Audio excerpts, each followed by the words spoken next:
It's November 2019, and four young surfers are enjoying a day together at the beach.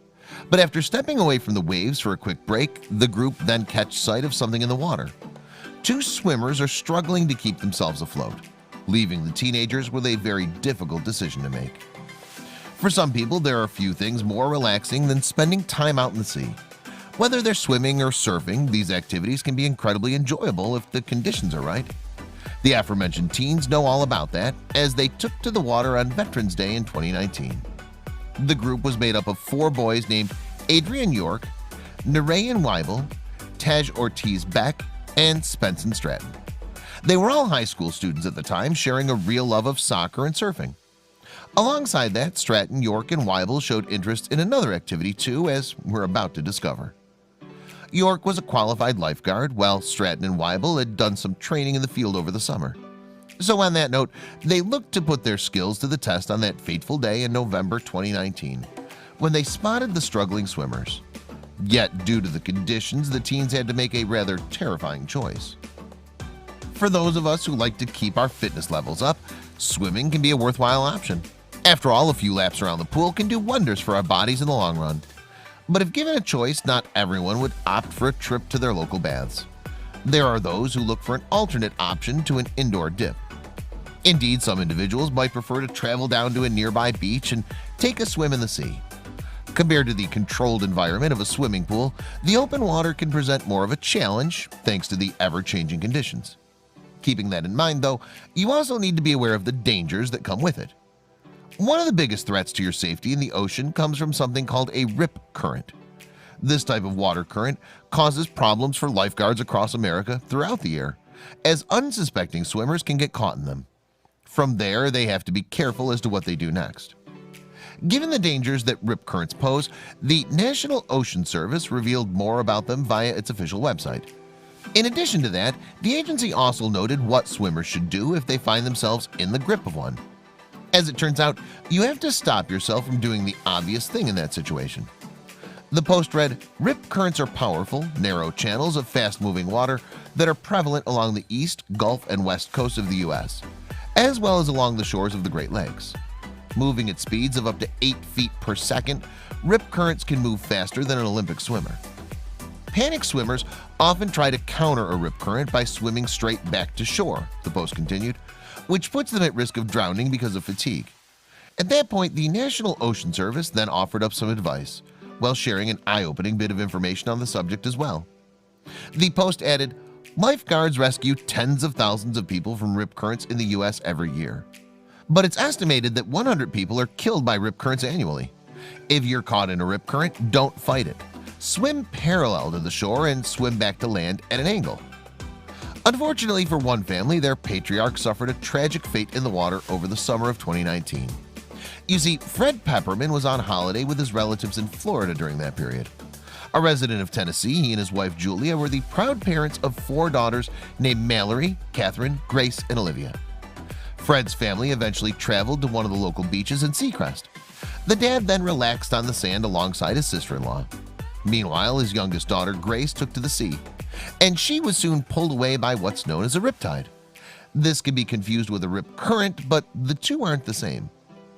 The National Ocean Service's website then explained the subtle dissimilarities. While the terms are often confused, rip currents are different than rip tides, the post read. A rip tide is a specific type of current associated with the swift movement of tidal water through inlets and the mouth of estuaries, embayments, and harbors. Regardless of the distinctions, though, Grace was in real danger. Due to Grace's struggles, her sisters, Catherine and Olivia, tried to bring her back to shore, only for the riptide to grab them too. At that stage, Fred realized that something was wrong. He then left his seat on the beach and dived into the water. Despite the risks, the Tennessee resident finally managed to reach his daughters. Fred then dragged the 3 girls up from below the water and helped put them on a flotation device. However, the father of 4 had to exert all of his energy to save the trio from tragedy, causing him to lose consciousness. In the end, all 4 swimmers were brought back to the beach, but he passed away soon after. Following Fred's untimely passing, his wife took to social media. There, she shared a heartfelt message with her friends and family. Julie was also in the water while her husband tried to save their daughters, so she got a first-hand look at his bravery.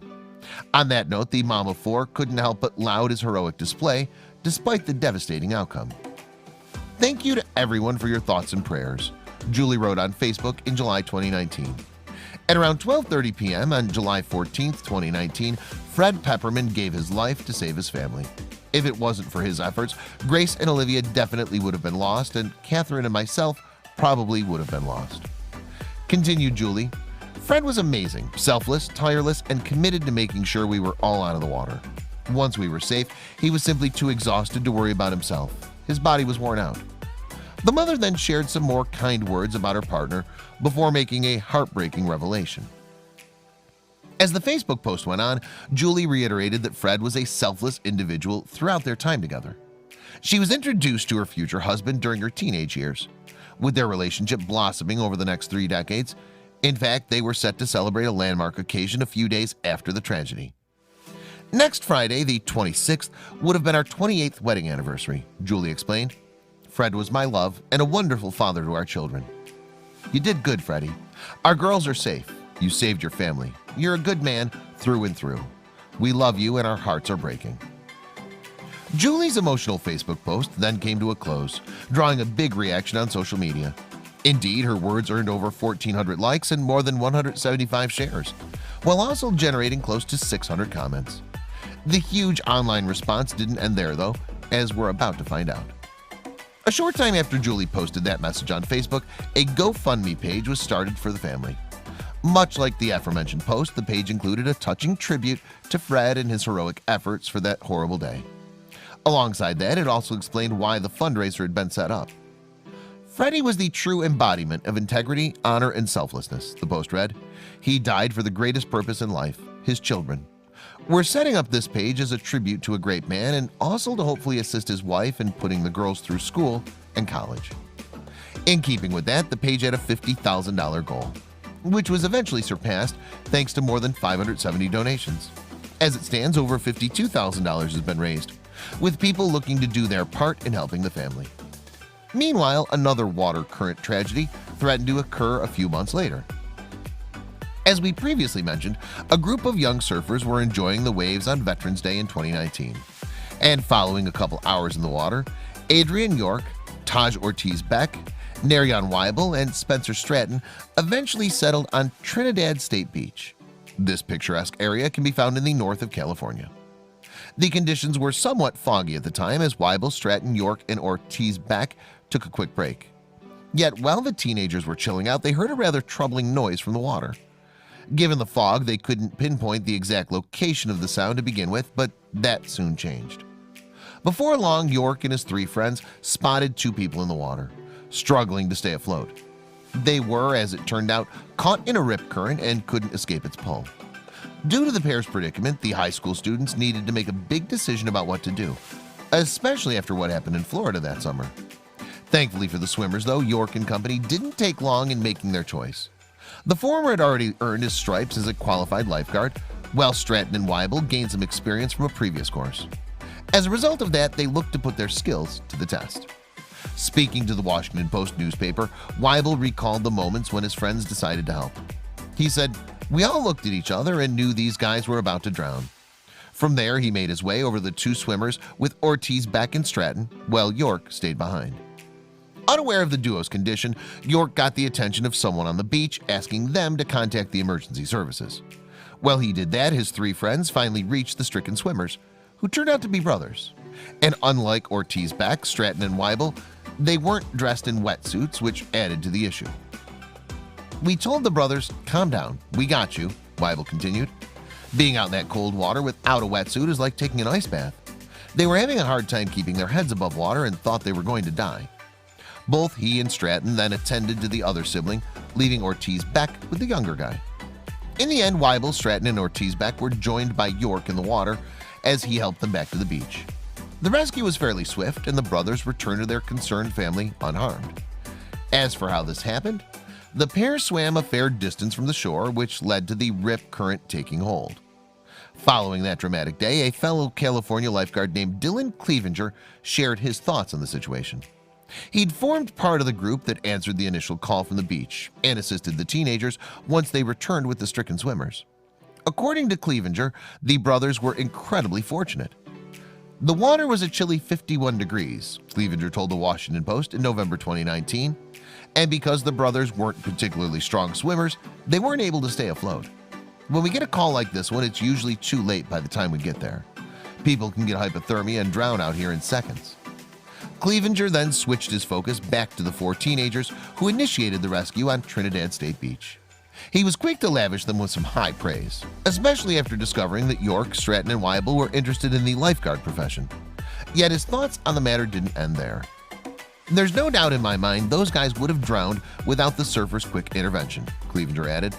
To find out they've been through our lifeguard program, we're all really proud of them. I can't say enough about what these boys did. They were willing and prepared to risk their lives. Furthermore, one of the surfers' parents also spoke up following the rescue, offering their perspective. Stratton's mom, Jacqueline, told the publication, "We've all raised our sons to be respectful and mindful of the ocean, and we're glad that they were at the right place at the right time." As for Stratton himself, he was taken aback by the kind words that came his way, much like the rest of the group. In his mind, their actions on that day weren't out of the ordinary. The teenager explained, "If it were me out there in trouble, I know that somebody else would have done the same." Yet, while Stratton and company were reluctant to accept the adoration, one comment on the Washington Post website summed everything up.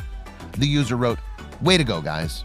Kudos for your training to know what to do, your cool heads, your love of and respect for the ocean, and your family's good parenting. May good karma follow you always."